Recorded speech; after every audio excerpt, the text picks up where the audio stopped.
हाँ जी बच्चों, आज हमने करना है सेक्शन 54 ईसी।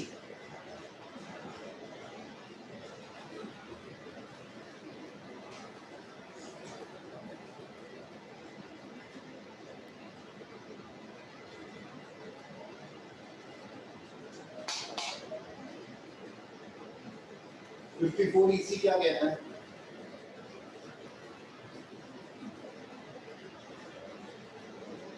कि अगर हमें कोई कैपिटल गेन हुआ on sale of any asset, ठीक है जी, किसी भी एसेट से हमारे को कोई कैपिटल गेन हुआ हो, ठीक, और हमने इस पैसे को इन्वेस्ट कर दिया हो, इसकी इन्वेस्टमेंट कर दी हो किसमें? सर, शेयर्स ऑफ RECL या फिर national highway authority of India के शेयर्स में, रूरल इलेक्ट्रिफिकेशन कॉर्पोरेशन लिमिटेड में, या फिर national highway authority of India के शेयर्स हमने परचेज कर लिए हो अप टू 50 lakhs ओनली। इसका मतलब क्या हुआ कि पहली बारी लिमिट आई है हमारे सामने कि अगर आपको मान लो कैपिटल गेन हुआ है 80 lakhs का और आपने ये शेयर्स 80 lakhs के परचेज कर लिए हैं, तो आपको मैक्सिमम कितना एग्जम्पशन मिलेगी? 50 lakhs की ही मिलेगी। अच्छा, इसकी इन्वेस्टमेंट कितने टाइम में करनी है? सर, 6 months में करनी है। 6 महीने के अंदर अंदर इन्वेस्टमेंट करना है। आगे फर्दर आप इसको बेच नहीं सकते, कांट सेल और can't take loan on such shares.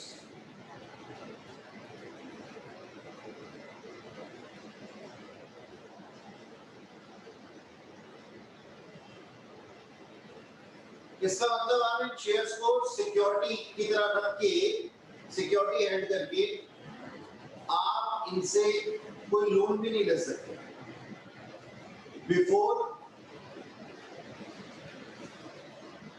3 years from the date of purchase। जब से आपने ये नए शेयर्स खरीदे, इनको 3 साल के अंदर बेचना मत, ना ही इनको गिरवी रख के कोई लोन ले लेना। अब आप देख सकते हो यहाँ पे कैपिटल गेन अकाउंट स्कीम नहीं है। क्यों नहीं है sir capital gain account scheme? इसलिए नहीं है क्योंकि ये हमारी इन्वेस्टमेंट 6 महीने के अंदर अंदर ही होनी चाहिए। 6 महीने के अंदर अंदर अगर इन्वेस्टमेंट नहीं होती है तो आपको हम 1 साल से ऊपर का टाइम नहीं देते, 1 साल से ऊपर का टाइम नहीं देते, तो हमारे पास में कैपिटल गेन अकाउंट स्कीम की कोई जरूरत ही नहीं। कॉपी करो इसको।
हो गया जी?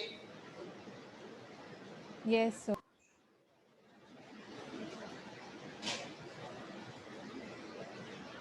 इसका सेक्शन था 54 ईसी, सेक्शन 54 ईसी, ठीक।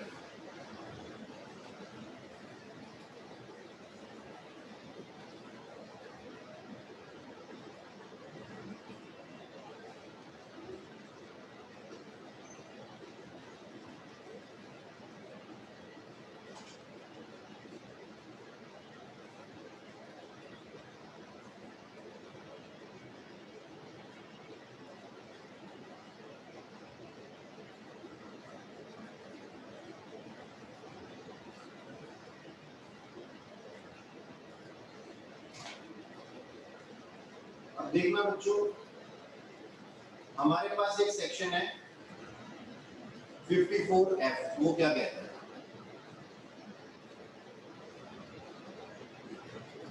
सेक्शन 54F ये बोलता है आपको कैपिटल गेन हुआ हो ऑन सेल ऑफ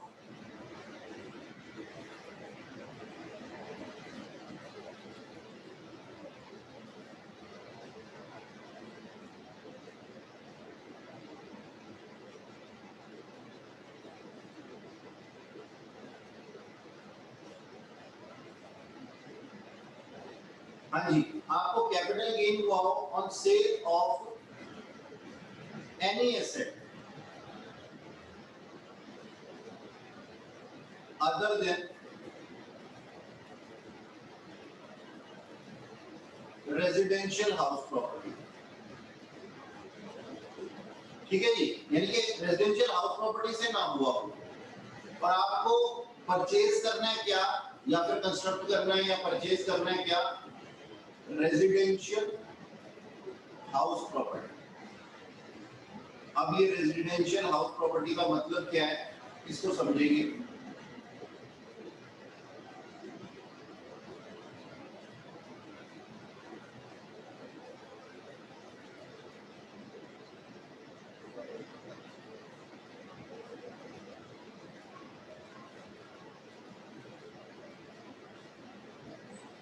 हाँ जी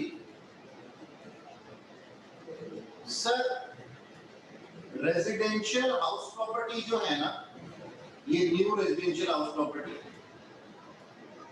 जिसमें कि इन्वेस्ट करना है, न्यू वर्ड लगा दो, ये होनी चाहिए उसकी शुड बी हिज फर्स्ट और second house property but not third one. यानी कि क्या बोला गया लॉ के अंदर? लॉ के अंदर बोला गया है कि sir at the time of purchase he should be, he may be owner of one house property but should not be the owner of more than two house property या फिर more than one house property, two नहीं one house property। इसका मतलब क्या हुआ कि जिस दिन ये नई रेजिडेंशियल हाउस प्रॉपर्टी खरीदे, ये एक से ज्यादा हाउस प्रॉपर्टी का मालिक नहीं होना चाहिए। यानी कि अगर उसके पास एक भी प्रॉपर्टी नहीं है तो ये न्यू रेजिडेंशियल हाउस प्रॉपर्टी उसकी फर्स्ट हाउस प्रॉपर्टी हो जाएगी। अगर ऑलरेडी उसके पास में एक हाउस प्रॉपर्टी है तो ये दूसरी हाउस प्रॉपर्टी हो जाएगी। लेकिन किसी भी केस में ये तीसरी हाउस प्रॉपर्टी नहीं हो सकती। यानी कि उसके पास अगर ऑलरेडी दो हाउस प्रॉपर्टीज हैं और ये new purchase residential house property उसकी थर्ड है, तो ये सेक्शन से बाहर हो जाए। ठीक है, ये बात समझ में आई? अच्छा, अब हम कहते हैं टाइम लिमिट बता दो सर, तो टाइम लिमिट वही है जो हमने सेक्शन 54 में पढ़ी थी। परचेज के केस में ये क्या होगा?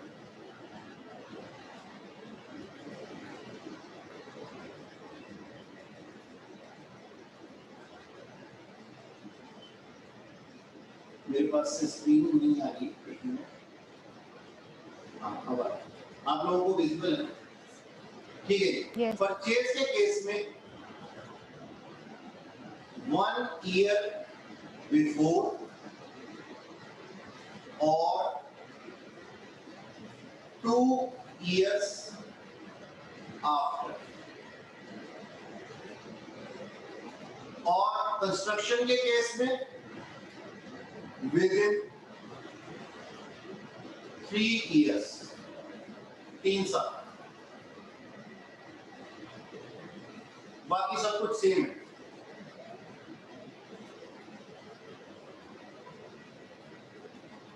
अब यहां पे सर हमारे को एग्जम्पशन कितनी मिली?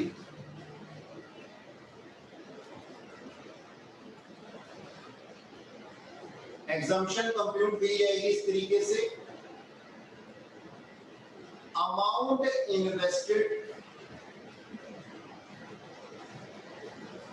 Multiplied by long term capital gain divided by net consideration. इस फॉर्मूला से हमारी एग्जम्पशन निकल करके आई।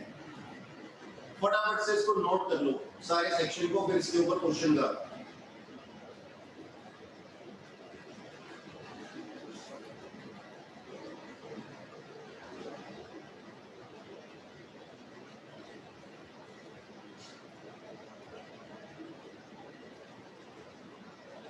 जब हो जाए बता देना।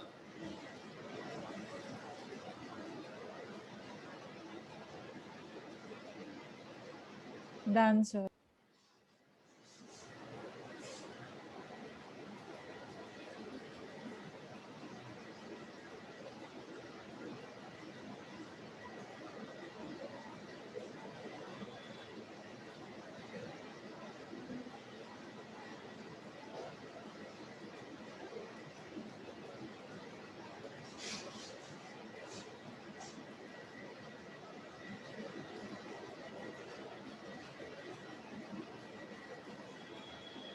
हो गया जी, ठीक।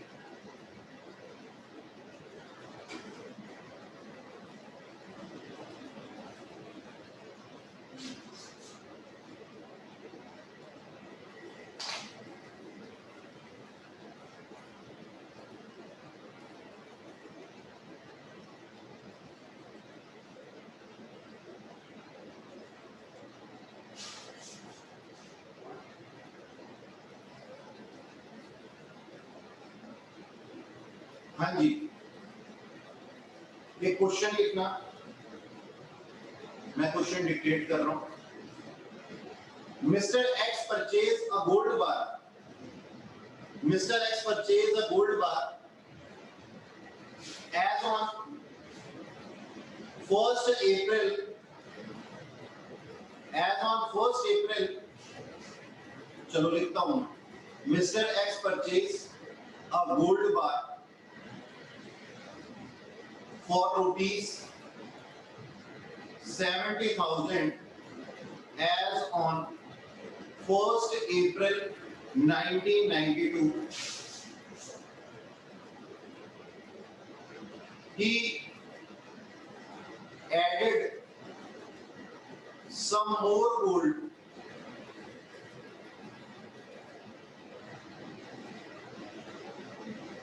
as on 31st August 1998. FMV of 2001-2 for gold bar was rupees 5 lakh. He transferred it to his son as on 2nd May 2009 by way of gift. FMV on on same date was 20 lakh. 70,000 वाला सोना अब 20 लाख पे पहुंच चुका है। Mr. Sun sold it for rupees 50 lakhs as on 1st April 2014. He incurred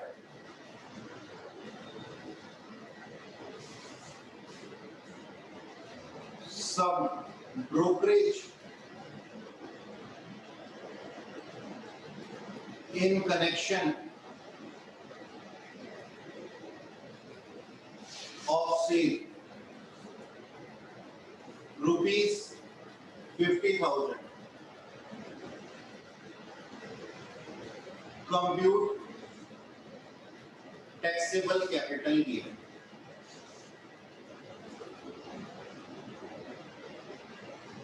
ठीक है जी, आपके पास जो बुक है उसमें भी क्वेश्चन दिया हुआ है, लेकिन वो क्वेश्चन उठाना मैंने ठीक नहीं समझा। मैंने कहा मैं आपको क्वेश्चन करा देता हूं, आप घर पे उस वाले क्वेश्चन को कर लेंगे। ठीक है जी, चलो सर हम करते हैं computation of taxable capital gain in the hands of Mr. Sun as for the assessment year. In the hands of Mr. Sun for assessment year. कौन सा था, कब बेचा है इसने? 14-15 ना, तो 15-16 हो जाए। चलो जी, सेल्स कंसीडरेशन। भाई सबसे पहले तो मेरे को ये बताओ कि इसका पीरियड ऑफ होल्डिंग क्या है। सर इसका पीरियड ऑफ होल्डिंग है 1/4/1992 से लेकर के 1/4/2014 तक। प्रीवियस ओनर का, गिफ्ट के केस में क्या होता है, प्रीवियस ओनर का पीरियड ऑफ होल्डिंग भी करंट ओनर के पीरियड ऑफ होल्डिंग में ऐड हो जाता है। ठीक है, ओके। तो सन ने इसको बेचा कितने का सर? 50 लाख रुपए। अच्छा, आगे एग्जम्पशन की बात तो हमने लिखी नहीं, क्वेश्चन के अंदर एडिशन करो। इफ, इसके आगे mister Sun purchase new residential house property for rupees 10 lakh as on 1/5/2014, to which he sold for 30 lakhs as on 1st April 2016। ठीक है, ये क्वेश्चन हो गया हमारा पूरा, और ये हम आंसर लिखने जा रहे हैं। सेल्स कंसीडरेशन कितनी थी सर? 50 लाख। माइनस किया हमने रियलाइजेबल एक्सपेंडिचर, कितना था वो सर? 50,000 का। तो हमारी नेट कंसीडरेशन कितनी आ गई सर? हमारी नेट कंसीडरेशन आ गई 49,50,000। ठीक है ना, माइनस कॉस्ट ऑफ एक्विजिशन। अब कॉस्ट ऑफ एक्विजिशन के लिए आपको दो चीजें दी हुई हैं, एक तो ओरिजिनल वैल्यू और एक एफएफबी एज ऑन 1st April 2002। कितनी? 5 लाख। बोलो कौन सी लोगे? 70,000 या 5 लाख? 5 लाख लेंगे। तो हमने 5 लाख लिया। ऊपर सेल का ईयर कौन सा ईयर था? 14-15 का CII बता दो, और नीचे परचेज का तो है नहीं, 2001-2 का ही लगेगा। 14-15 का CII बता दो और फिर ये वैल्यू कंप्यूट करके बता दो। 14-15 का CII कितना है जी? बोलो बच्चों। 240 है सर। 240 और ये कंप्यूट करके बता दे यार।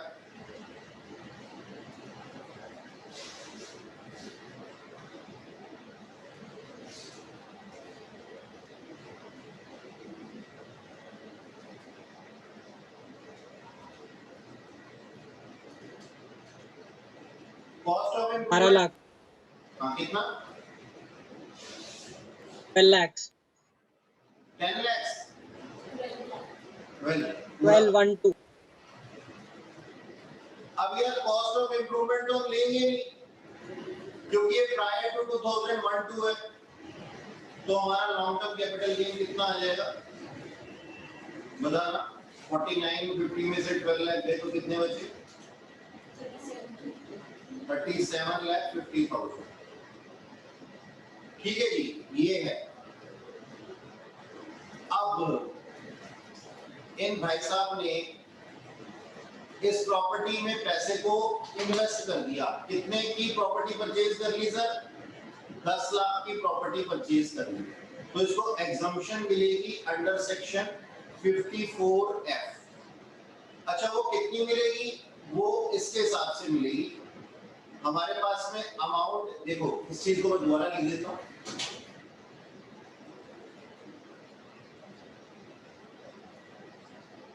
Amount invested multiplied by long term capital gain divided by net consideration, है ना? यही था ना? तो भाई देखो अमाउंट कितना इन्वेस्ट किया सर? 10 लाख।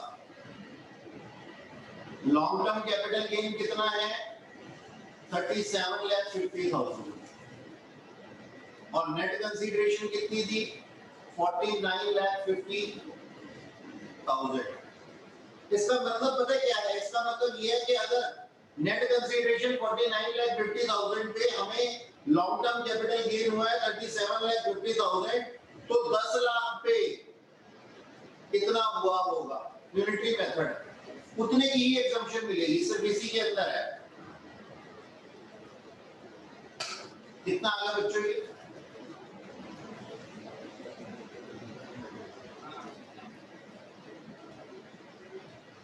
Sir, 757,575.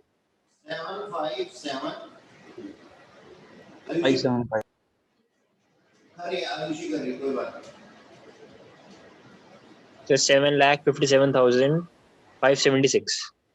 576 7,57,576। ठीक है, इतने की एग्जम्पशन मिली इसको और ये टैक्सेबल कैपिटल गेन आ गया।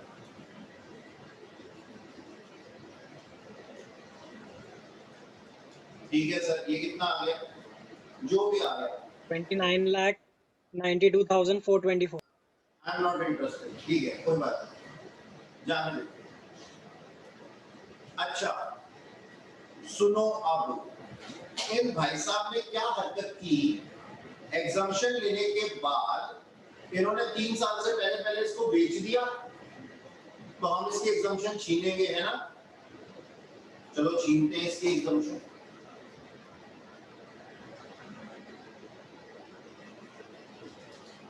इसको हटा देता हूं यहां से।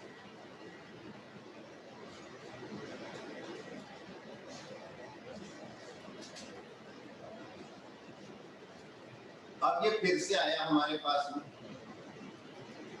ठीक है? और इस टाइम पे इसका सस्पेंड ईयर क्या हो गया? 17-18। हाँ जी, कहता सर मेरी सेल्स कंसीडरेशन थी अपना 30 लाख, मैंने इसको 30 लाख में बेचा है, माइनस रियलाइजेबल एक्सपेंडिचर। सर कुछ नहीं दिए हुए क्वेश्चन के अंदर ने net consideration 30 lakh minus cost of acquisition. Acquire किया था इसने कितने का? 10 E lakh. स्टाफ रुपए का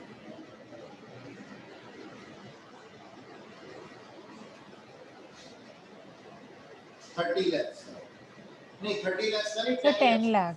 हाँ 10 lakhs का मैं गलती से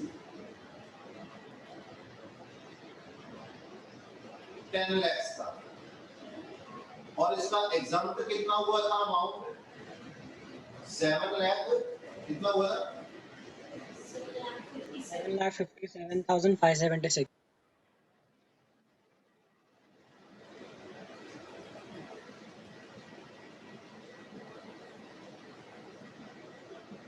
ठीक है जी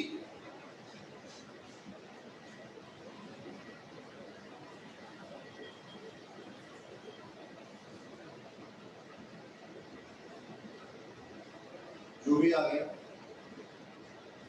कॉस्ट ऑफ इम्प्रूवमेंट मिल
हो गया Yes, sir.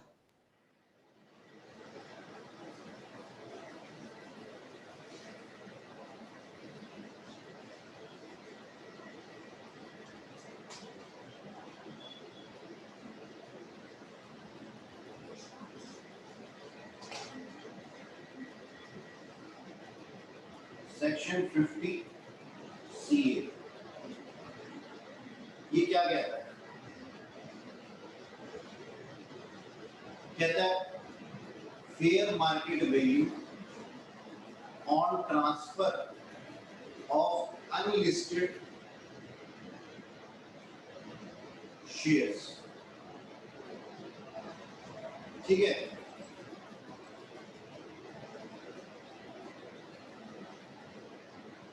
अगर हमारे कोई अनलिस्टेड शेयर्स हैं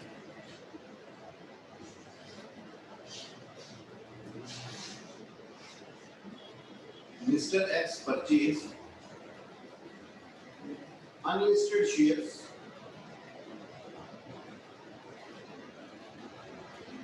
(1,000 unlisted shares) for rupees 10 each. He sold it for rupees 50 each and fair market value of shares was 55 each. तो रूल्स क्या कहते हैं कि if sales consideration is less than or fair market value is higher than sales consideration in case of unlisted shares, then fair market value is the sales consideration. ठीक है जी बात समझ में आ गई तो सर इसमें होगा क्या सेल्स कंसीडरेशन कितना 55,000 माइनस रियलाइजेबल एक्सपेंडिचर नील। आगे उसको डेट दे देते हैं, क्या हो जाता है पता।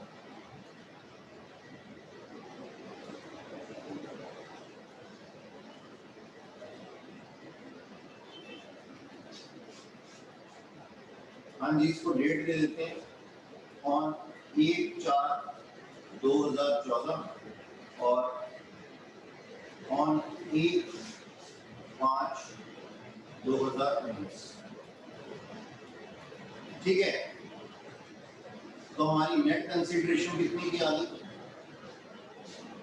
Sir? 55 lakh minus cost of acquisition 10 रुपए में एक्वायर किया था हमने से, तो 10,000 इंटू किस साल बेचा है? 19-20 का CII बताओ जल्दी से। 289. 14-15 का भी बताओ। 19-20 का कितना है? 289. 289 और 14-15 का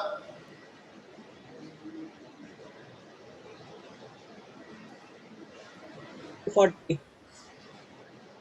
आयुषी बता दे। आयुषी अपना ही इतना करती रहती है, बिल्कुल नहीं बताता।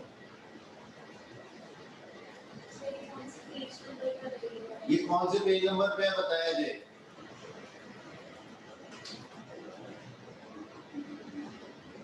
कौन से पेज नंबर पे है भाई? Sir, 128. 128।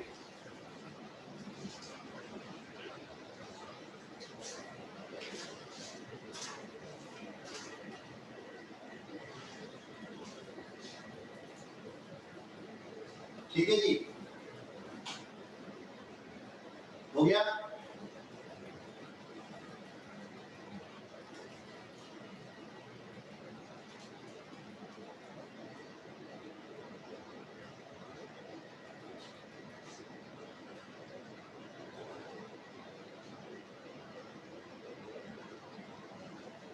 इसी में लिख लो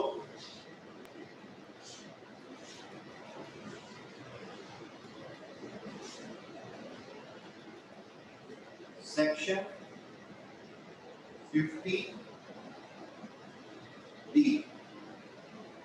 इफ सेल्स कंसिडरेशन या फिर sales consideration can't determine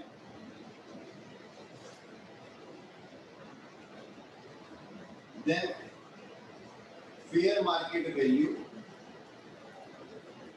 at the time of sale shall be sales consideration। ठीक है,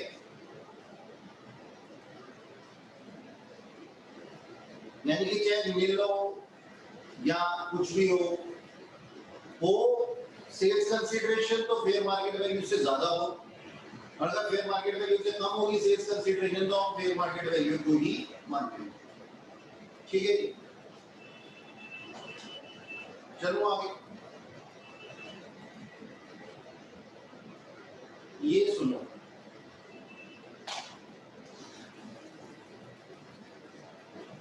सेक्शन 51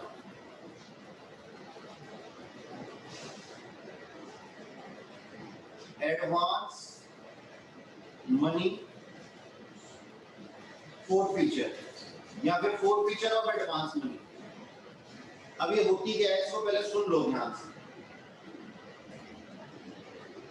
मैं गया मिस्टर एक्स के पास में, मैंने कहा सर आपका मकान बहुत अच्छा है, लो।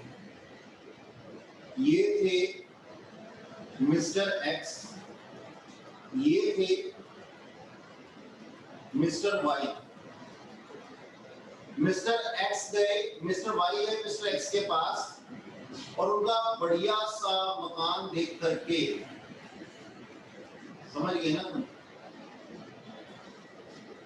हट बना दी, बढ़िया सा मकान देख करके वो क्या कहते हैं, वो कहते हैं I am willing to purchase this house property. Mister X कहते हैं अच्छा जी। मिस्टर एक्स कहते हैं ये ना 50 लाख रुपए की प्रॉपर्टी है। मिस्टर वाई कहते हैं ये आप रखो सर, ये आप रखो, ये हमारा प्यार है आपको। मिस्टर एक्स कहते हैं ये क्या है, तो मिस्टर वाई कहते हैं ये जो है ये 2 लाख रुपए हैं, ये हमारा आपके लिए प्यार है, एडवांस मनी। और मैं आऊंगा ड्यू डेट पे जो कि 1 महीने बाद आएगी, मैं आपको रिमेनिंग 48 लाख दूंगा और मकान मेरा हो जाएगा, ऐसा बोला। अब ड्यू डेट पे ना मिस्टर वाई अरेंजमेंट कर नहीं पाए रिमेनिंग मनी का, तो लॉ कहता है मिस्टर एक्स को कि आप ये एडवांस मनी का फोरफीचर कर सकते हैं। रूल्स ये कहते हैं कि आप इस एडवांस मनी को फोरफीट करके अपने पास रख सकते हैं। ऐसा क्यों हुआ? ऐसा इस वजह से हुआ बच्चों, क्योंकि मिस्टर वाई के जाने के बाद मिस्टर एक्स के पास में एक और बंदा आया था जो मिस्टर वाई से ज्यादा पैसे देने को तैयार था। वो 70 लाख देने के लिए तैयार था, लेकिन मिस्टर एक्स ने बोला नहीं, मैं मिस्टर वाई को डिमांड दे चुका हूं, एडवांस मनी भी दे चुका हूं। अगर मैंने ये प्रॉपर्टी तुम्हें बेच दी तो मुझे पैसे उसको देने पड़ेंगे, साथ में पनिशमेंट भी मिलेगी वादा खिलाफी। तो ये मैं आपको नहीं बेच सकता है, मिस्टर वाई को ही बेचूंगा। एडवांस मनी का मतलब है रोक का। शादी से पहले होता है ना जैसे कि हम जी लड़की को रोक करके जा रहे हैं, अब आपकी लड़की किसी और को मत दिखाना, इसकी शादी हमारे लड़के से ही होगी। इसी तरीके से एडवांस मनी कि हमने मकान की मुंह दिखाई, मकान का रोका कर दिया और रोका मनी दे दी। अच्छा सर, अब ड्यू डेट पे जब पैसे नहीं दे पाए तो एडवांस मनी फोरफिट हो जाती है। अब इस फोरफीचर के रूल्स क्या कहते हैं ये हमें पढ़नी है। रूल्स कहते हैं क्या ये forfeiture of advance money prior to 2012 है या फिर आफ्टर 2012 है। अगर ये प्रायर टू 2012 है तो इसे डिडक्ट किया जाएगा फ्रॉम कॉस्ट ऑफ परचेज में से, यानी कि कॉस्ट ऑफ एक्विजिशन में से। ठीक है जी। और अगर ये आफ्टर 2012 है तो ये इनकम फ्रॉम अदर सोर्सेज में आएगा। ये कैपिटल गेन के क्षेत्र से बाहर इनकम फ्रॉम अदर सोर्सेज में आएगा।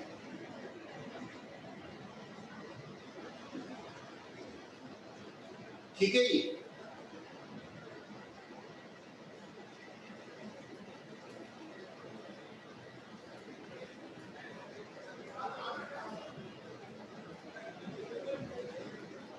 ओके,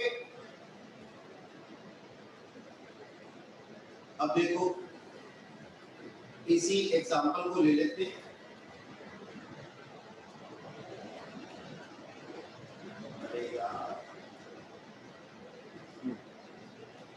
मिस्टर एक्स ने इसको परचेज किया था, कब इसको परचेज किया था? 20 लाख में। और एक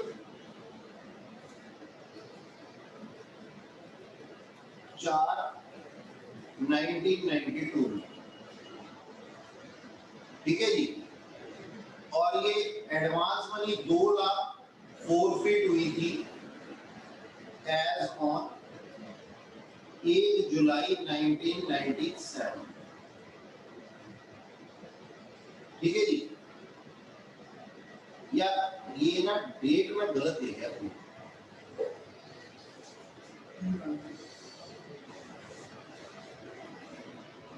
ये जरा डेट ठीक करना बेटा।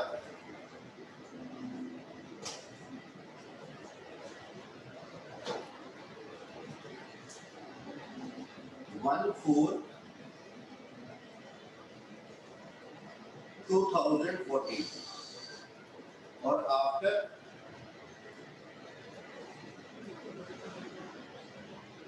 1/4/2014। ठीक है, जब मैं क्वेश्चन बनाने लगा ना तब मुझे लगा मैंने कुछ गलत लिख दिया शायद। 17, अब हमें 92 पे जाने की जरूरत नहीं है, मैं इसको कर देता हूँ 2009 और ये 4 फिट हुआ है 1/7/2012। ठीक है, और फिर finally mister x sold house property to Mr. Z for rupees 50 lakhs as on 1/5/2017। ठीक है जी, तो हमने क्या करना है, सेल्स कंसीडरेशन लिखनी है। कितने में बिका है सर? ये असल में 50 लाख में बिका है। माइनस किया हमने इसमें से रियलाइजेशन एक्सपेंडिचर, रियलाइजेबल एक्सपेंडिचर, कुछ होता तो आ जाता वरना नील है, तो नेट कंसीडरेशन कितना आ गया 50 lakh minus indexed cost of acquisition कितना था भाई सर? 2 लाख था, लेकिन 2 लाख में से एडवांस मनी जो फोरफिट हुई है, नहीं 2 लाख नहीं था, 20 लाख था। 20 लाख में जो परचेज किया था, तो 20 लाख में से 2 लाख माइनस करेंगे, 18 लाख के ऊपर इंडेक्सेशन लगाएंगे। कब बिका है ये सर? बिका है 2017-18 में। 17-18 का CIA बताओ। 272 और इसको खरीदा कब किया था? 9-10 में। 9-10 का CIA बताओ। 148. 148 Yes. और वैल्यू निकाल दो।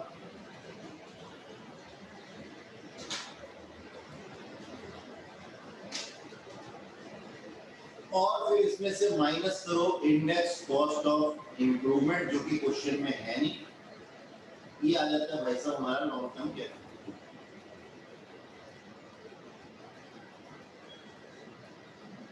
और अगर ये होता हमारे पास में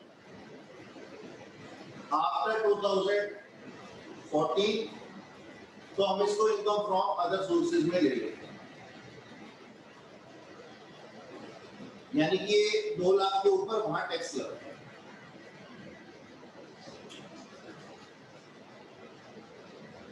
अच्छा जी, अगला सेक्शन तुम्हारी बुक में दिया हुआ है डिस्ट्रक्शन। हाँ, ये भी मजेदार है अपने आप में। हटा दो इसको। Yes, sir.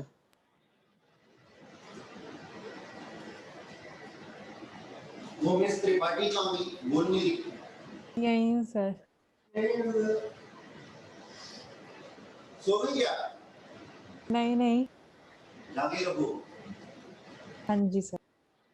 ठीक है, लिखो बच्चों सेक्शन 45 सबसेक्शन 1A। ये क्या कहता है, ध्यान से सुनो। बोलता है आपने कोई कैपिटल एसेट खरीदा था और वो डिस्ट्रॉय हो गया। कैसे डिस्ट्रॉय हो गया सर? कोई रॉयड्स हो गए, किसी तरीके की नेचुरल क्लैमिटी आ गई, यानी कि कोई अर्थक्वेक, सुनामी, कुछ भी, या किसी भी तरीके से कोई भी कैपिटल एसेट डिस्ट्रॉय हो गई, तुमने उसका करा रखा था इंश्योरेंस। अब इंश्योरेंस कंपनी तुम्हें देगी पैसा, तो वो जो पैसा तुम्हें देगी, अगर उसने जितने का एसेट था उससे ज्यादा पैसा दे दिया तो कैपिटल गेन होता है। तो सर जनरली ऐसा होता नहीं, लेकिन रूल्स लिखे हुए हैं तो हम करते हैं। भाई कोई भी इंश्योरेंस कंपनी तुम्हें पूरा पैसा क्यों देगी? 8 लाख की चीज डिस्ट्रॉय हो गई, कभी 10 लाख मिले, नहीं मिले, हमेशा वैल्यू कम ही मिलती है। लेकिन सर इसको भी घुसा दिया कैपिटल गेन के अंदर, तो हम करेंगे क्या कर सकते हैं, रूल तो पढ़ने। तो हम क्या कहते हैं, हमारी जो सेल्स कंसीडरेशन होगी, मान लो अब यहाँ पे एक बनाते हैं, ये मिस्टर एक्स ने परचेज किया एक building for ₹20 lakhs as on 1/4/2004। ठीक है, further building destroyed.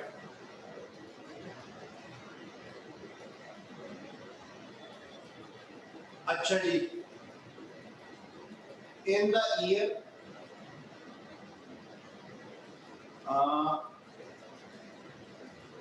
10-11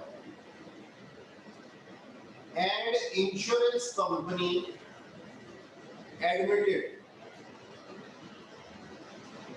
claim in the same year.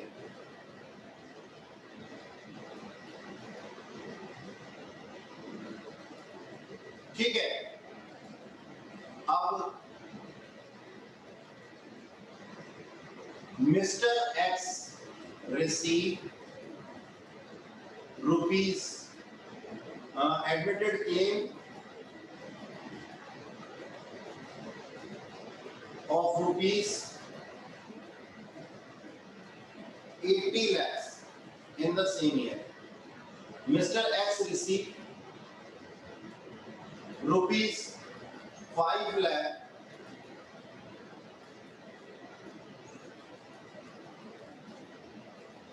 in the year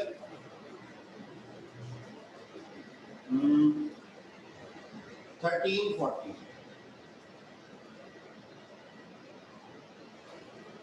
अब रूल्स क्या कहते हैं सर, कैपिटल गेन किस साल में होगा, in the year in which he received some amount, that is 13-14.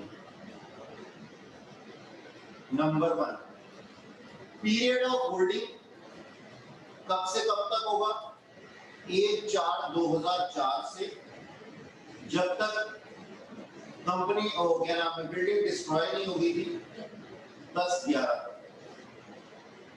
Therefore benefit of indexation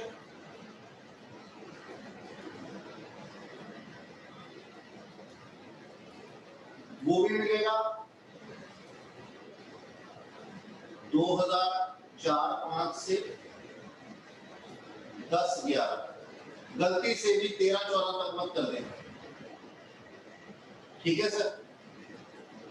तो आंसर लिखते हैं, सेल्स कंसीडरेशन 80 लाख थे ना, हाँ देखो मिले चाहे 5 लाख ही है, देखो लिख लो इस चीज को भी, full amount of compensation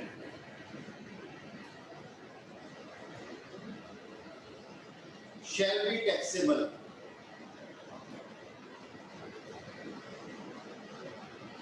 in the year of, याद ही नहीं चल रहा,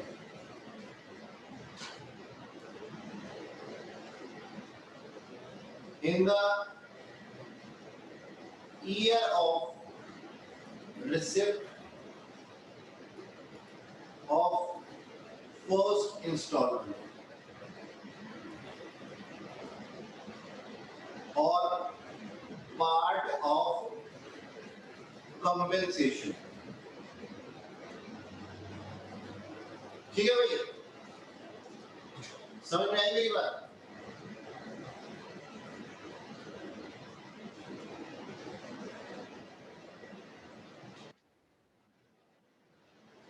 निशान जी कहां चले गए? हाँ जी, sales consideration 80 lakh minus realisable expenditure, अगर कोई लीगल चार्जेस वगैरह पे किए हों तो वो आ जाएंगे Indian net consideration sir 80 lakh. Sir net sales consideration 80 lakh कैसे हुई? गुरुजी ये देखो 20 लाख 80 लाख का क्लेम एडमिट हुआ था और मैंने 4 पॉइंट यही लिखवाया जब आप सो रहे थे।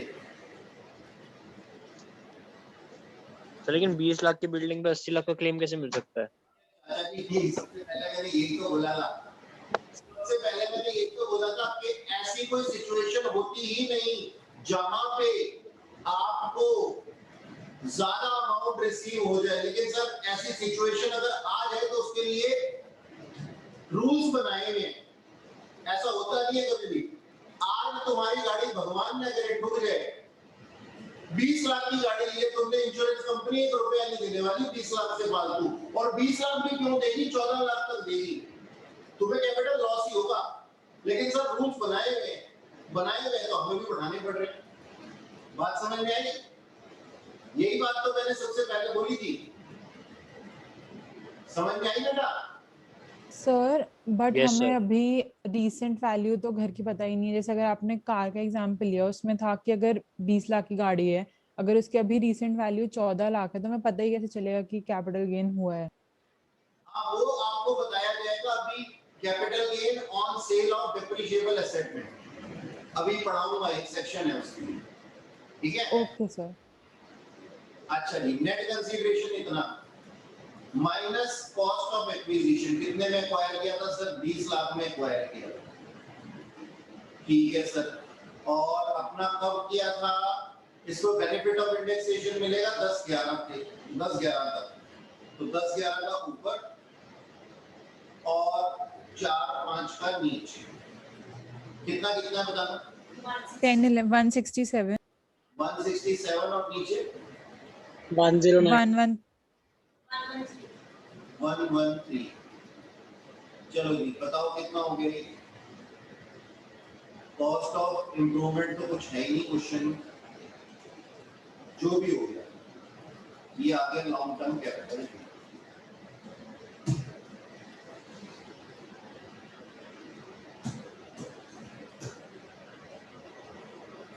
अगला सेक्शन है 45 subsection 2, conversion of capital asset into stock in trade. ये मैं करा चुका हूं।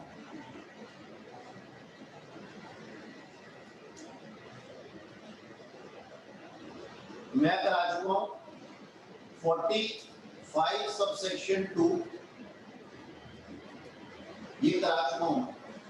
45 सबसेक्शन 3 भी करा चुका हूं और 45 सबसेक्शन 4 भी करा चुका हूं। ये है conversion of capital asset into stock in trade. ये है एडमिशन ऑफ पार्टनर यानी कि कैपिटल कंट्रीब्यूशन, और ये है dissolution, capital gain on dissolution. ये तीनों कर चुके हो आप, लिख चुके हो, है ना? अपनी कॉपी में है ना आपके पास? Yes sir. आगे के 3 थे, मैंने कहीं कहीं से उठा करके पहले कराए।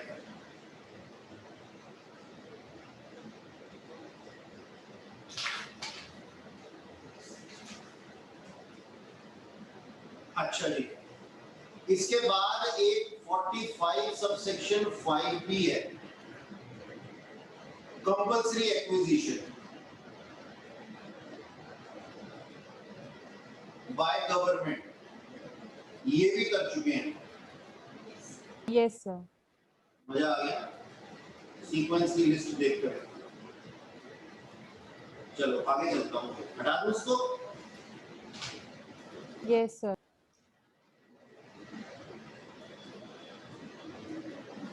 अच्छा,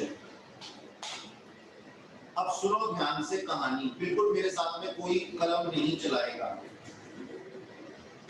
45 सबसेक्शन 5A, तुमने देखा होगा, ये अपनी आयुषी बैठी है, तो आयुषी कहती है इसके पास ना एक फ्लैट था, एक बड़ी सी लैंड थी, एक बड़ी सी लैंड पे इसका एक फ्लैट था जो कि 1 रूम सेट था।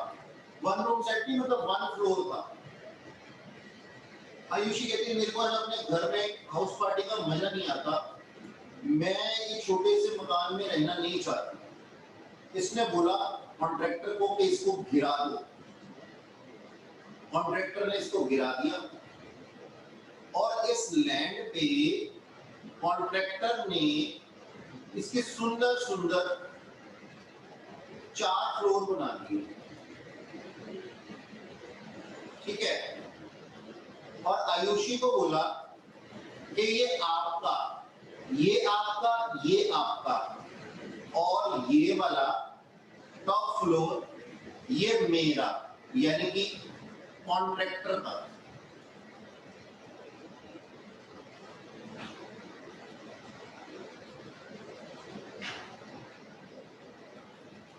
ठीक है जी, कॉन्ट्रैक्टर का, contractors floor as consideration for work done, ठीक है। अब कभी कभी ऐसा होता है कि वो प्लस इसके साथ में ना कुछ कैश भी लेता है, कभी कभी कि भाई मेरे को आप एक फ्लोर देना प्लस कैश भी देना, जनरली नहीं कैश नहीं लेता, उसी के ऊपर बेस देना, ठीक है। आप लोग ऐसे लिखो और बना लो ऐसे, उसके बाद में मेरे को ये चाहिए, मैं आगे लिखता हूँ।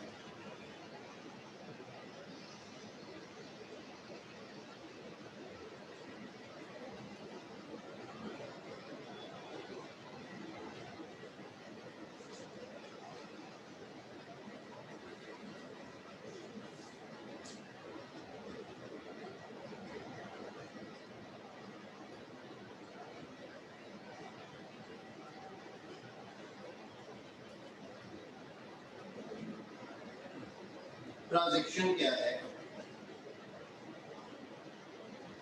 Capital gain on transfer of specified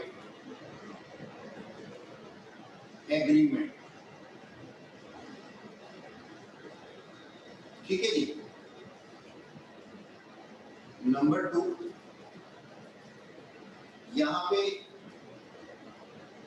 year of taxability, year of taxability क्या होगा? जिस दिन कंप्लीशन सर्टिफिकेट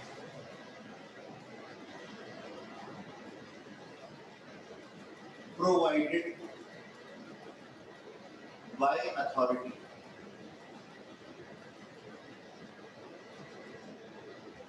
नंबर 3 लिखो, सेल्स कंसिडरेशन,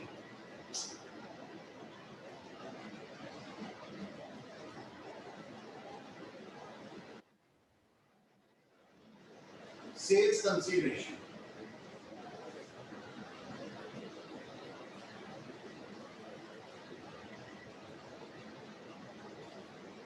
स्टैम्प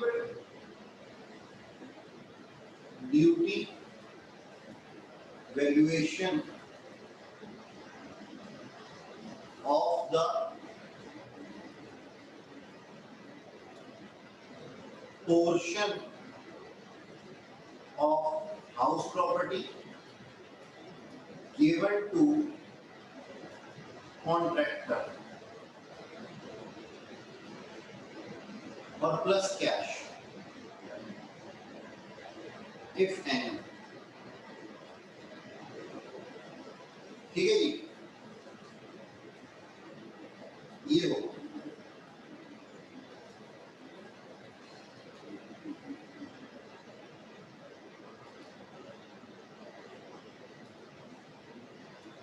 क्वेश्चन देख रहा था मैं इसका, कहीं दिया हुआ नहीं दिया हुआ।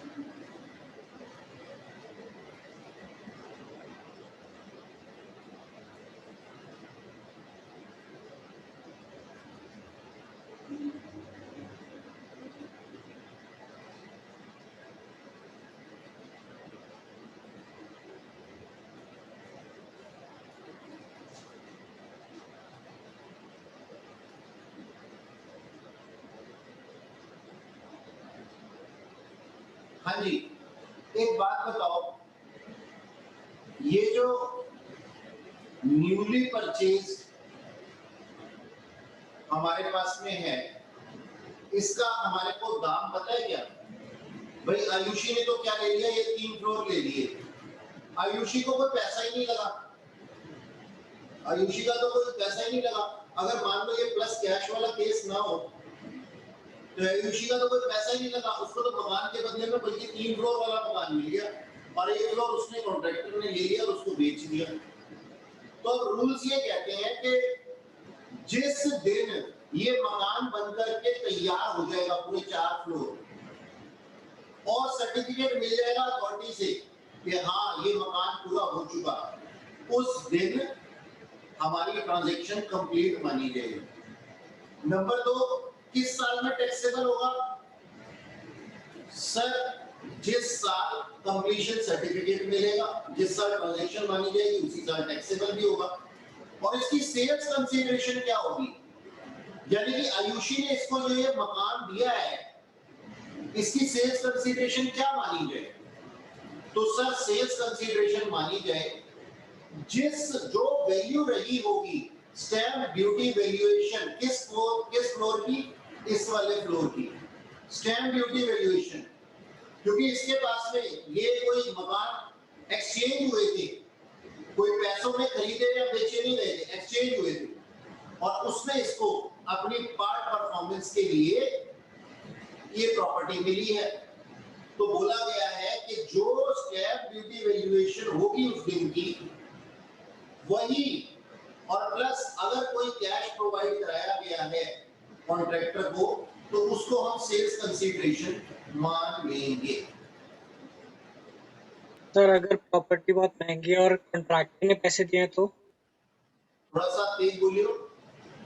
सर अगर कॉन्ट्रैक्टर ने पैसे दिए हमको तो? कॉन्ट्रैक्टर ने इनको रेंट वगैरह दिया होता है जो वो कह रहा है। Yes sir.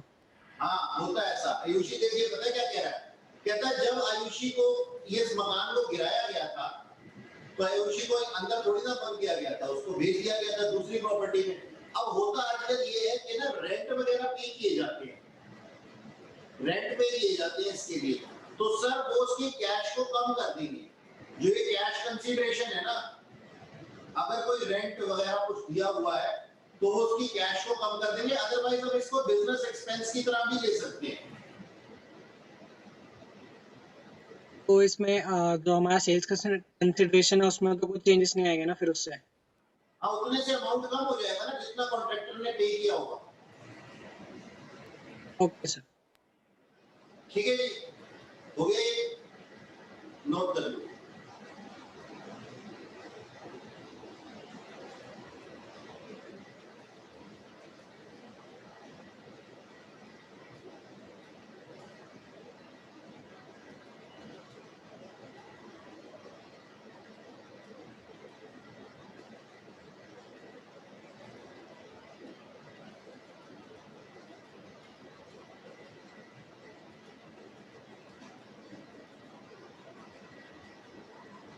ये स्पेसिफिक एग्रीमेंट का मतलब समझ गए ना? स्पेसिफिक एग्रीमेंट क्या था? स्पेसिफिक एग्रीमेंट ये था कि मकान तोड़ करके नया मकान बनाया जाएगा और उसका एक फ्लोर कॉन्ट्रैक्टर को दिया जाएगा। ठीक है, हटाओ इसको। अच्छा यस सर। और सुनो,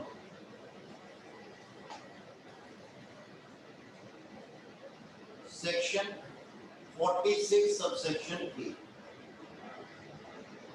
हाँ जी, कृपया ध्यान दें, ये मिस्टर एक्स इन्होंने परचेज किए shares of ABC company 1000 shares at the rate 10 each as on 1 September 2012। Further, on 1st April 2018, company buyback its shares at the rate 50 each. ठीक है जी, तो हम क्या कहते हैं जी, सिंपल एसर रूल्स, सेल्स कंसीडरेशन क्या है,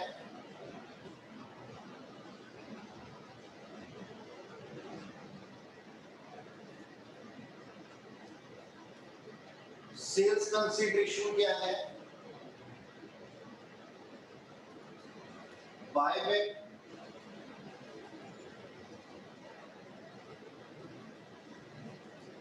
अमाउंट, और कॉस्ट ऑफ एक्विजिशन क्या है, issue price of share by company. ठीक है ना, नॉर्मल है, कुछ है नहीं, सबको पता है। 50 में से माइनस करो 10, 40 का कैपिटल गेन, इंडेक्सेशन लगा। अच्छा,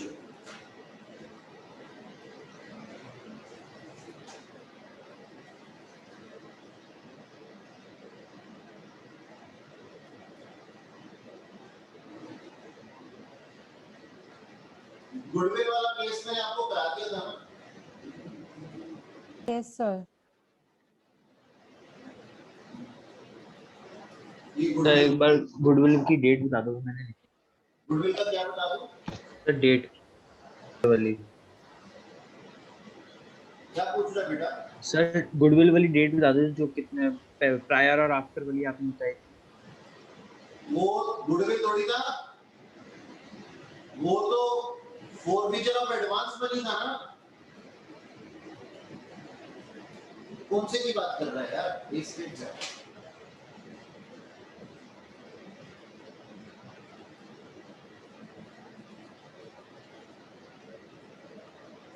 सर वो दूसरा टॉपिक थी, मेरे को बोनस जब आपने बताया था शेयर पे इशू होता है, अगर हम कौन ईयर से पीछे है। जी सर, उसकी वो डेट बता दो। हाँ, बोनस शेयर मैंने बताया था। बोनस शेयर अगर इशू किए गए हैं 2001-2 से पहले या आफ्टर 2001-2 से पहले, आफ्टर 1-2 के बाद मतलब बिफोर या फिर ऑन और आफ्टर 2001। बिफोर किए गए हैं तो इसकी कॉस्ट ऑफ एक्विजिशन लगेगी fair market value as on 1/4/2001, और आफ्टर किए गए हैं तो कॉस्ट ऑफ एक्विजिशन इसकी मिली। ये पूछ रहा था ना? Yes sir. ठीक है,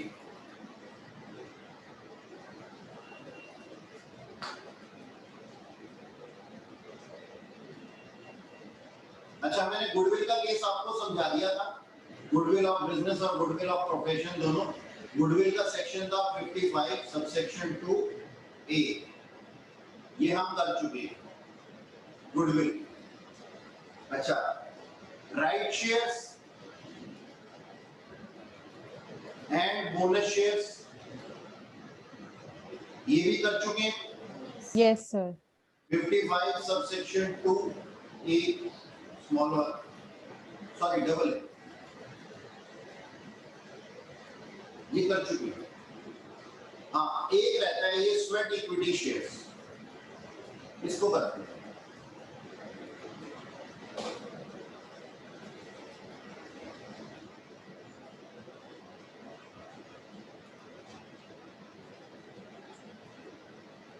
$49,200 स्वेट इक्विटी शेयर।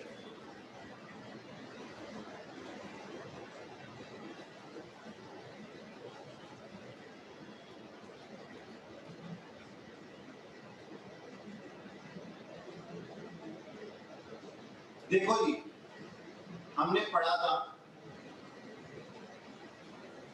ये थे जी मिस्टर एक्स और ये भाई साहब थे employ of mister X. Mister X ने इनको 1000 शेयर्स दिए ऑफ हिज ओन कंपनी, जिसकी की फेयर मार्केट वैल्यू थी 10 ईच और इनको दिए गए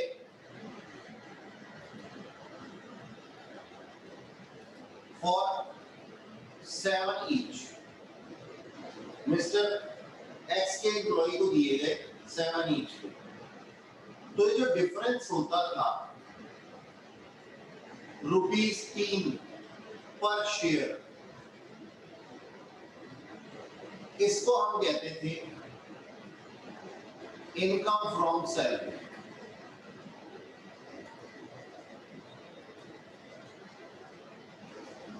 ठीक है जी, इसको हम क्या कहते थे, इनकम फ्रॉम सैलरी, क्योंकि एम्प्लॉय को एम्प्लॉयर से कुछ भी मिलता है ना, सुन रहे हो, एम्प्लॉय को एम्प्लॉयर से कुछ भी मिलता है ना, तो वो क्या कहता है, वो कहता है कि भाई मेरे को ये मेरे मालिक से मिला, ये इनकम फ्रॉम सैलरी, और ये टैक्स फ्री होता था, टैक्स फ्री परक्यूजेंट होता था।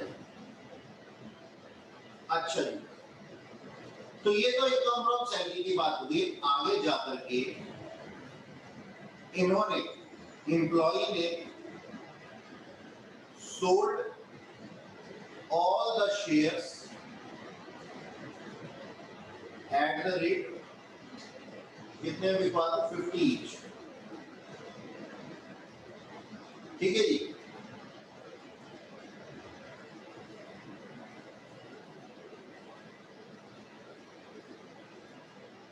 ओके। अब हम कहते हैं, रूल्स क्या कहते हैं कि सेल्स कंसीडरेशन क्या होगा। सर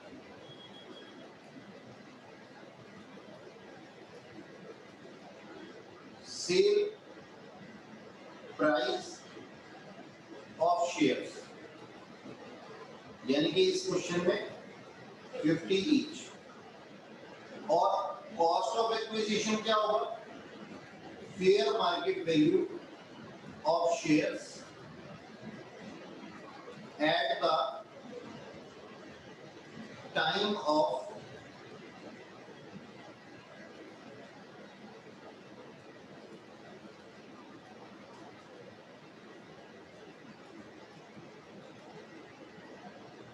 परचेज ऑफ शेयर, यानी कि 10 ईच।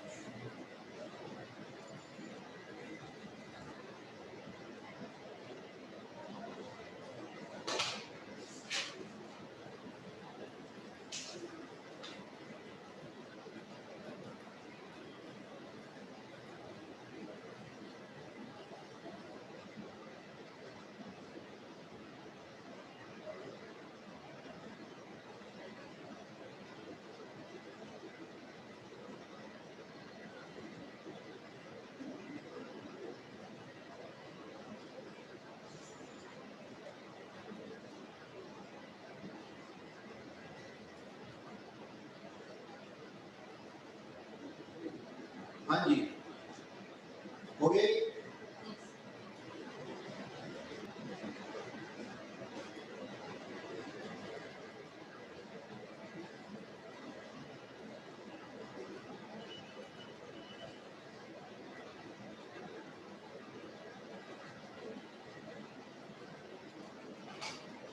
अगला है जी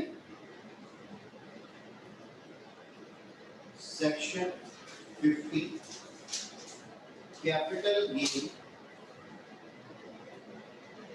on sale of depreciable assets. Capital gain on sale of depreciable asset.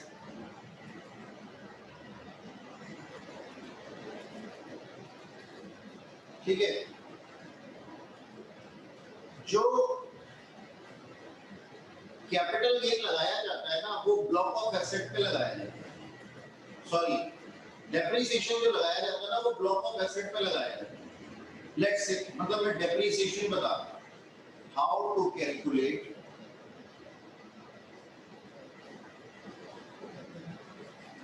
Depreciation, और उससे भी पहले rules regarding providing depreciation. Number 1 rule है to claim depreciation the asset should be in existence as on 31st March of previous year।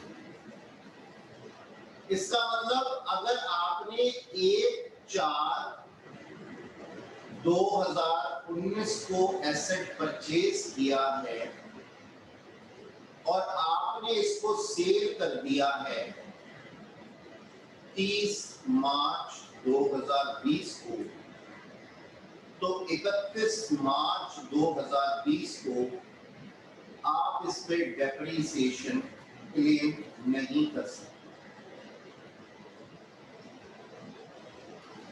ठीक है, पूरे साल hold करने के बावजूद आप डेप्रिसिएशन क्लेम नहीं कर सकते क्योंकि एक दिन पहले बेच दिया। Number 2, subject to fulfilment of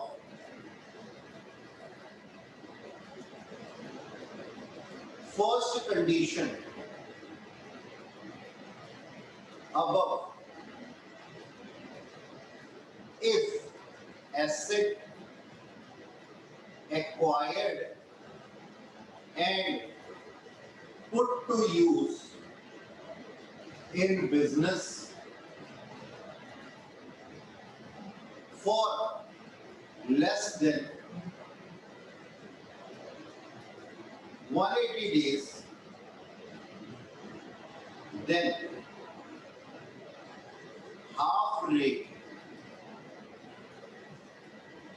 of prescribed rate shall be applied, shall be applied। आओ इसका मतलब भी समझ,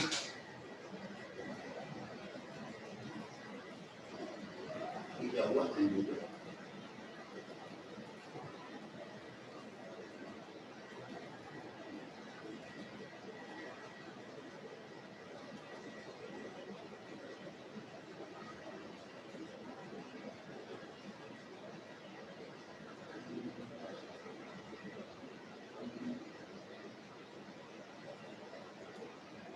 ठीक है। तो भाई क्या कह रहा था मैं, दूसरी कंडीशन को भी समझ लें। मैं ना बोल रहा हूँ कि ऊपर की कंडीशन पूरी होनी चाहिए, यानी कि 31 मार्च 2020 को हमारा एसेट एग्जिस्टेंस पे होना चाहिए, यही बोला ना मैंने। और इसको होल्ड किया गया हो पूरे साल में 180 दिन से कम, यानी कि 6 महीने की बात कर रहा हूँ। तो इस डेट के साथ 6 महीने से कम टाइम पीरियड कैसे पूरा होगा जब इसको परचेज किया गया हो 1 अक्टूबर के बाद,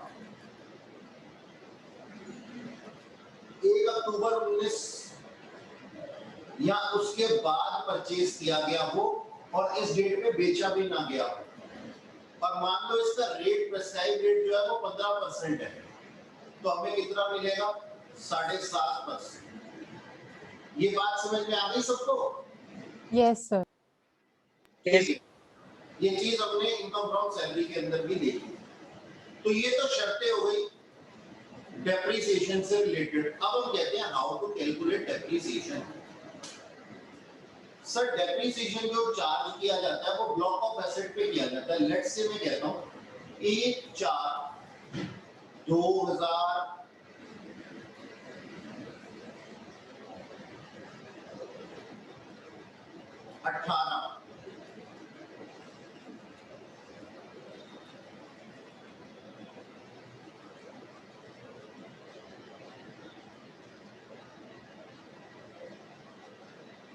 1/4/2018 को मैंने प्लांट एंड मशीनरी 1 परचेज की फॉर 10 लाख और फिर 1/5/2019 को मैंने प्लांट एंड मशीनरी 2 परचेज की फॉर 5 लाख और 31 जुलाई 2019 को 31 जुलाई में 31 सितंबर करता हूं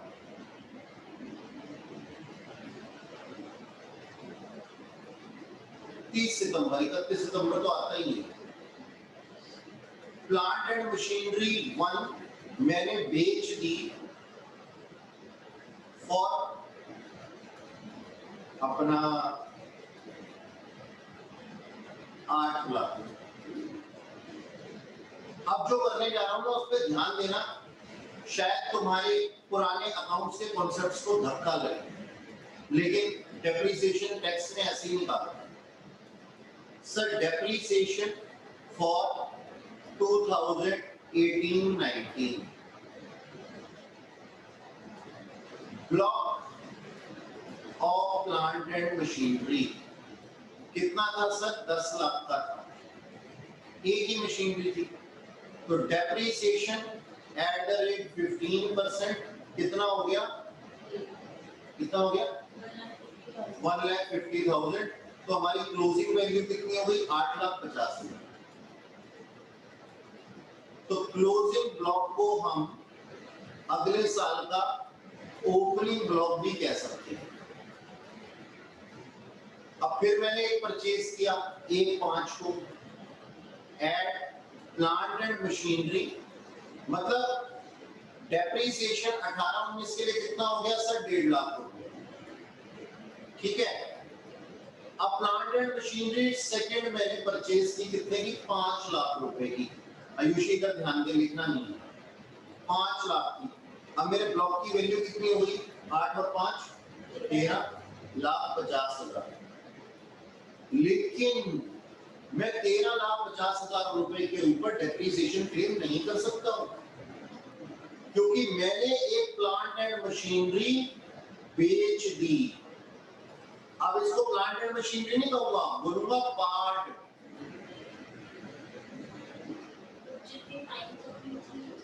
नहीं, वही तो मैंने सिखाया था डेप्रिसिएशन में। यहाँ पे प्रोपोर्शनेट नहीं लगता जैसे अकाउंट्स में लगता है 9 महीने का लगा दो। यहाँ पे या तो हाफ प्लेट चाउमीन मिलती है या फुल प्लेट चाउमीन मिलती है। या तो हाफ रेट से डेप्रिसिएशन लगेगा या फुल रेट से लगेगा, और मिलेगा भी कभी कभी 31 मार्च को एग्जिस्टेंस में होगी। तो देखो 31 मार्च को पार्ट ऑफ ब्लॉक कितना सेल हो गया था सर? 8 लाख का। हमारे टोटल ब्लॉक की वैल्यू कितनी थी? 13,50,000। उसमें से 8 लाख का बिक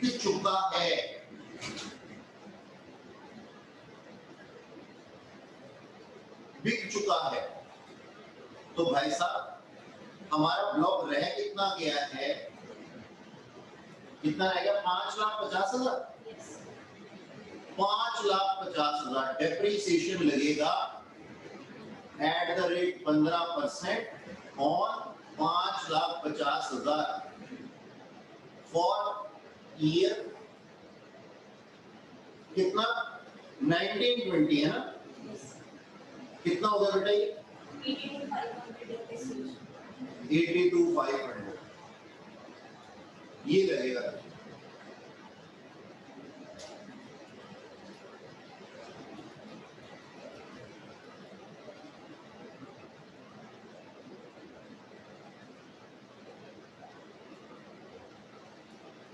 दिख रहा है पूरा का पूरा? स्क्रीन पे ठीक दिखाई दे रहा है? Yes sir. नोट करो फटाफट से।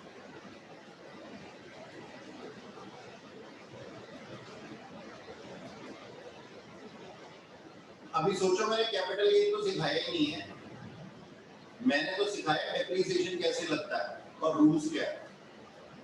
कैपिटल गेन कहाँ सिखाया मैंने इसे?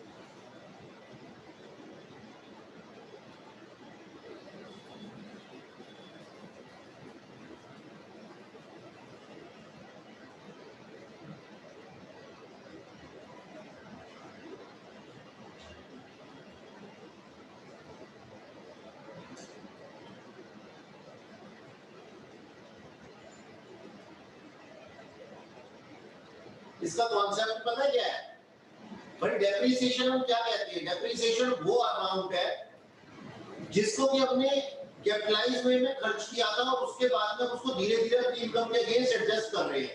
आप देख सकते हो जब आपने खर्चा किया हुआ था 13,50,000, 13,50,000 का खर्चा किया हुआ था, उसमें से आपकी 8 लाख की तो रिकवरी हो गई है ना, तो 8 लाख में तो आपका हक नहीं बनता डेप्रिसिएशन का, तो रिमेनिंग पे ही आपका हक बनेगा।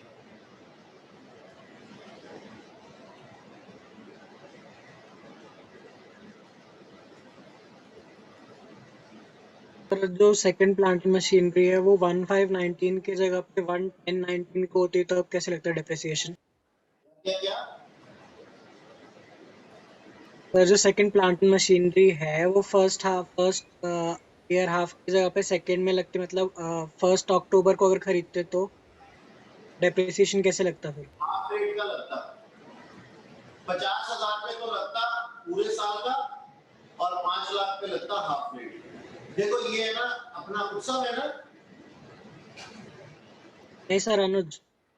अनुज अनुज है ना, कहता मजे लूंगा सर मैं आपसे, आपने मुझे एक चीज सिखाई है, मैं भी आपसे और अच्छी तरह सीख करके जाऊंगा, तो मेरे दोस्तों को भी बताओ जो मेरा क्वेश्चन है, क्योंकि इसका क्वेश्चन बहुत प्यारा है। अब ये पता है, ये तुमने नोट कर लिया था ना? देखो अब ये पता क्या कहता यस है? सर। कहता सर देखो, अगर मैंने ये प्लांट एंड मशीनरी खरीदी होती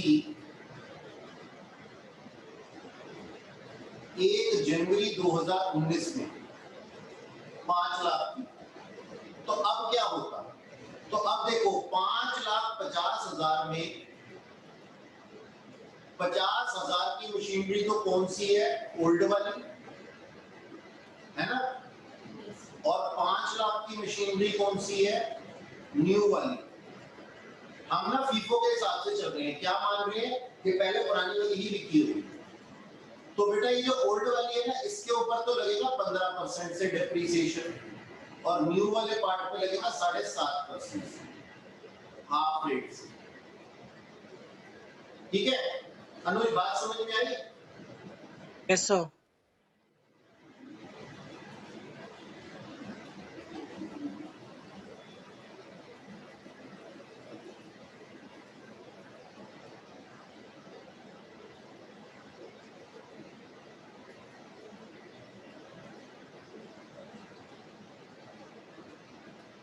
सर हाँ सर ये जो हमारा 50,000 है ओल्ड वाले उसका, ये तो हमारा काइंड ऑफ कैपिटल गेन है, इस पे हम लोग डेप्रिसिएशन क्यों लगा रहे हैं जब हमारे पास मशीनरी ही नहीं है?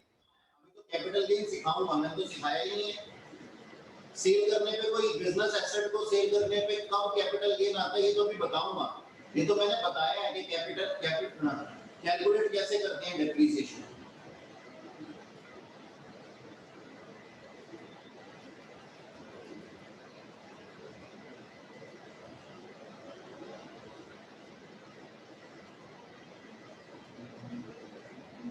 फटाफट से नोट करो।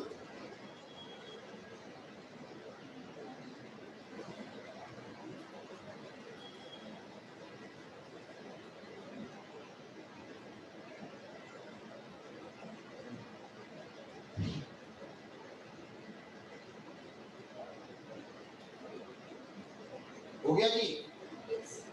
Yes sir. अब देखो,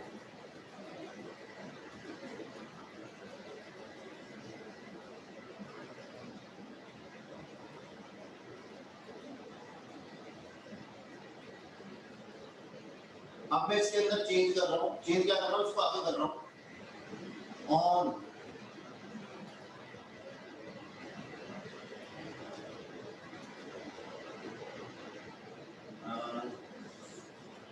सितंबर तक पहुंच गए थे ना, 19-20 पे पहुंच गए थे। और 1 जनवरी 2020 फुल ब्लॉक sold for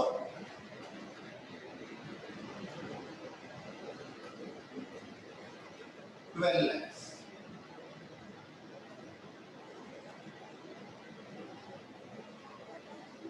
ठीक है जी?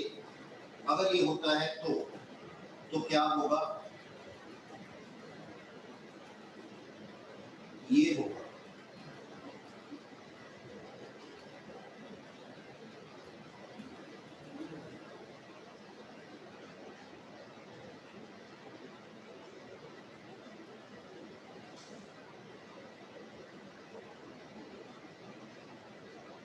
थोड़ी सी देर पूरा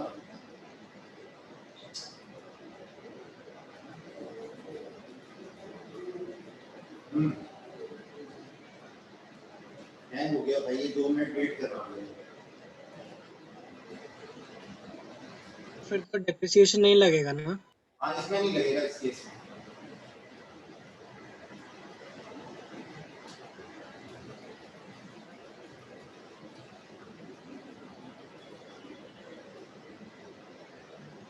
ये फीस थी WDV of block.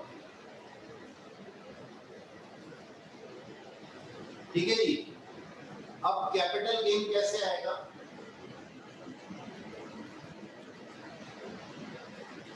Sales consideration 12 lakh less realisable expenditure मिल, net consideration 12 lakh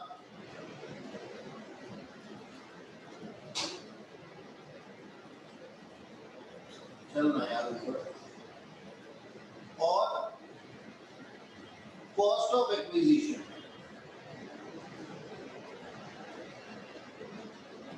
WDV at the time of sale, वो कितनी थी? 5,50,000। कितना हो गया जी? बताया नहीं। और ये हमेशा शॉर्ट टर्म कैपिटल गेन होता है। पता है क्यों? क्योंकि WDV कितने साल पुरानी है? सर 1 साल के अंदर वाली तो है। इंडेक्सेशन का लगाने का कारण क्या होता है? उस वैल्यू तक एक्सटेंड करना। ये तो ऑलरेडी इसकी वैल्यू चेंज हो गई है ना, चाहे ऊपर हुई हो चाहे नीचे हुई हो। समझ में आई बात? इसलिए हमेशा शॉर्ट टर्म कैपिटल गेन होता है।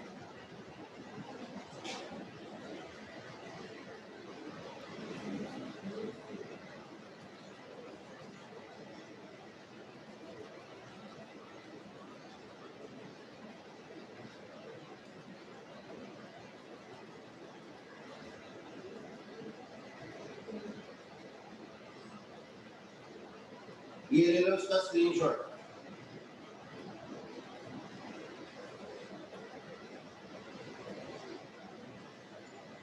ठीक है जी? ओके, कुछ पूछना है बच्चों? सर अकॉर्डिंग टू दिस मतलब ये जो चीज है कि ये हमेशा शॉर्ट टर्म कैपिटल गेन ही आएगा, अकॉर्डिंग टू दिस तो हम कभी भी डेप्रिसिएबल एसेट्स पे लॉन्ग टर्म कैपिटल गेन नहीं आएगा मतलब? हाँ बिल्कुल नहीं आएगा। डेप्रिशिएबल कैपिटल एसेट्स के ऊपर सिर्फ शॉर्ट टर्म कैपिटल गेन आता है। ठीक है जी? Okay sir. ठीक है जी, फिर आज की सभा को समाप्त करते हैं यहीं पे। धन्यवाद, बाय बाय। सर मेरे को एक चीज पूछनी थी, सर ने हमें बोला था कि स्कैनर लेनी है। सर वो मतलब किसी स्पेसिफिक उनके लेनी होती है या फिर वैसे? प्रकाशन बेटा, सर सॉरी। सुचिता प्रकाशन, सुचिता प्रकाशन के खरीद लेना स्कैनर, ठीक है? Thank you sir. Okay okay, bye bye.